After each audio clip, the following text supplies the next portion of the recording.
সবচেয়ে বেশি ক্ষতিগ্রস্ত মুসলমানদের করে দিয়েছে। কি উন্নয়ন করেছে দেখাতে বলুন তো দেখি। হ্যাঁ, কিছুই তো উন্নয়ন হয়নি।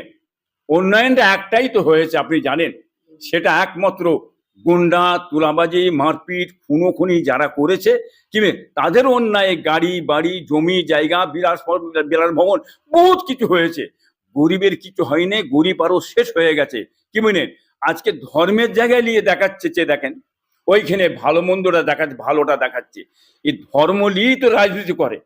কি বুঝলেন, আশা থেকে নিয়ে দিদি মোদি, কি বুঝলেন, দুটোই বইয়ের ইপিট আর উপিট দুপিট সমান। কি বুঝলেন, দুটোই কিন্তু যে দেখেন বিজেপি, এরা দুজন কিন্তু বিজেপি। এরা আশা থেকে নিয়ে খালি কেবলমাত্র ধর্ম ধর্ম ধর্ম ধর্ম ধর্ম ধর্ম ধর্ম নিয়ে পেট ভরবে না, আর ধর্ম নিয়ে চাকরি হবে না। কর্মটা কই, কৃষি কই, চাষ কই, হ্যাঁ, মানুষের কাজ কই, এটা তো দেখাবে না। দেশের উন্নয়ন কই, কি বুঝলেন, এগুলো দেখানো হবে না। পুরোপুরি মানুষের চোখে জাল দিয়ে, হ্যাঁ, এই কারবার করে বেড়াচ্ছে। এই যে এত চুরি করেছে, মানুষের যে ক্ষতি করেছে, বিশেষভাবে মুসলমানদের সবচেয়ে বেশি ক্ষতিগ্রস্ত মুসলমানদের করে দিয়েছে। বুঝতে পারছেন না? আজ 15% ভোট আমার হিন্দু ভাইরা দিয়েছেন, আর 30% ভোট দিয়েছে মুসলমান ভাই আমার দিয়েছেন। এই মুসলমানদের এত ভোট পেয়ে মুসলমানদের কি করেছে বলুন? কিছুই করেছে? হ্যাঁ, আজকে দুর্গা পুজোতে দেখেন এরা চাঁদা মানে মানে 1,10,000 করে দিয়ে দিলেন। কি বুঝলেন, মুসলমানদের কি দিলেন? মুসলমানদের একটা তো কিছু পাওনা আছে এদের নাকি? না এটা চা ভুল হবে আমাদের বলুন? হ্যাঁ, কিছু দিতে সেটাও তো দিলে না। এটা বাংলার মধ্যে দেখতে পাচ্ছ তো না, আপনাদের পাইনি। মন্দির করলে বিশাল, কোটি কোটি টাকা মন্দির করে ফেললে। মুসলমানদের টাকা সব টাকা দিয়ে করেছে। মুসলমানদের জন্য একটা মসজিদ বা ঈদগাহ কি বলে একটা জায়গায় উনি কিনে দিয়েছে কি? না, ওনার কারবার এটা নয়। ব্যাপারটা হচ্ছে এই জায়গায় কি জানেন, উনি মুখ্যমন্ত্রী কাদের? উনি যে পশ্চিমবাংলার মুখ্যমন্ত্রীটা কাদের? বামেদের মুখ্যমন্ত্রী, কংগ্রেস, আইএসএফ, অন্য দল না, অন্য দল মতে মুখ্যমন্ত্রী নয়। উনি কেবলমাত্র মুখ্যমন্ত্রী হচ্ছে টিএমসি, তৃণমূলের মুখ্যমন্ত্রী। যার কারণে যা কিছু দেয়া থুয়া, কি বুঝলেন, যা কিছু দেওয়া হবে থোয়া হবে সব টিএমসি ছেলেদের দেওয়া হবে। কি বুঝলেন, যা কিছু দেওয়া হবে।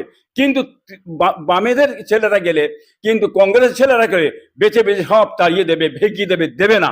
এটা দেখতে না গোটা পশ্চিম বাংলায় গুন্ডাবাজিরা, তোলাবাজিরা, ওনার কাটার বাহিনীরা, ওনার মানে দলের লোকরা এই কাজ করে যাচ্ছে। এটা কি তাহলে এখানে কি বলবেন? উনি হচ্ছেন একমাত্র টিএমসির মুখ্যমন্ত্রী, অন্য কোনো দল মতের মুখ্যমন্ত্রী নয়। এটা প্রমাণ উনি নিজে করছেন, নিজে করছেন। কিছু মানুষ প্রকাশ্য বলছেন তৃণমূল এবং বিজেপির মধ্যে থেকে যে এই তৃণমূল বিজেপির ভিতরে ভিতরে একটা সেটিং আছে। তৃণমূল আর বিজেপি দুজনের সেটিংটা আছে। আমি আজ থেকে 14 বছর আগে বলেছি, দিদি মোদি এক জায়গায়, যার নাম দিদি তার নাম মোদি। হ্যাঁ, 3 ফুল 1 ফুল, এই 3 ফুল 1 ফুলটা তৈরি করেছে, হ্যাঁ, বিজেপির মাতাল তারা তৈরি করে দিয়েছে। সেটিংটা দেখেন আজকের নয়। কি মেনে পশ্চিমবাংলায় একটা মাথায় রাখবেন, আপনার প্রধানমন্ত্রী মোদি পশ্চিমবাংলায় মমতাকে বাঁচাইতে হয়, মমতা রাখতে হবে। মমতা চলে গেলে কিন্তু বিজেপি থাকবে না। কি বুঝলেন, অতএব সে আপ্রাণ দিয়ে চেষ্টা করছে, দেখেন পশ্চিমবাংলায় মমতা কি করে থাকে, এই চক্রান্ত চলছে। একটা কথা মনে রাখবেন, আজকে বামপন্থীকে বাংলা মানুষ তেড়িয়েছিল, সরিয়েছিল, মানুষ চেয়েছিলেন পরিবর্তন। কি বুঝলেন, 14 বছর 34 বছর আছে একটা পরিবর্তন চেয়েছিল, যে দেখেন সেই পরিবর্তনে এই পরিবর্তন চাইনি। কি বুঝলেন, চোর তেড়িয়ে ডাকাতে আসবে এটা চাইনি। এখন বাংলার মানুষ চাইছে পরিবর্তনের পরিবর্তন। অতএব বাংলার মানুষ চারিদিকে বাম চাইছে, বাম বাম চাইছে। বামকে কেন চাইছে, কারণটা কি? তার সঙ্গে আইএসএফকে চাইছে, যে দেখেন আইমাকে চাইছে। কি বুঝলেন, হ্যাঁ, কংগ্রেস চাইছে। কারণটা কি? একমাত্র মানুষ চাইছে বামেদের ঘরে বাম এলে যদি আবার শান্তি ফিরে আসে, চাকরি পাবে, কর্ম পাবে, শিল্প পাবে, কৃষি পাবে, মানুষ এইদিকে যুগে। আর ইনি থাকলেন, ইনি দিদিমণি জায়গায় ধর্ম ধর্ম ধর্ম ধর্ম, মসজিদ মসজিদ মসজিদ, ধর্ম ধর্ম, এছাড়া আর কিছু পাবে না বাংলার মানুষ।